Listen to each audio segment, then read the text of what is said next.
இந்த 2 பெண்களும் சஷ்டி விரதம் இருக்காங்க அப்படின்னு வச்சுக்கோங்க. 2 பேருமே மிளகு தான் எடுத்துக்கிறாங்க, விரதத்தை முழுமையா இருக்காங்க.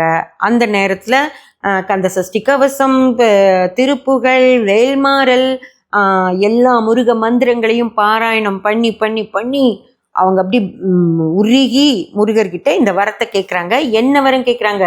2 பேரும் ஒரே விஷயத்தை தான் கேட்குறாங்க.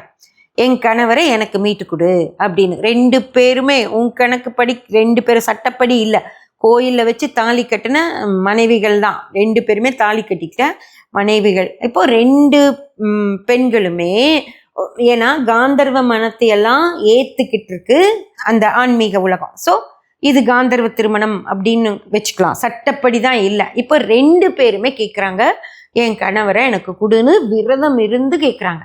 இப்போ முருகர் யாருக்கு சப்போர்ட் பண்ணுவார்? யாருக்கு பண்ண முடியும்?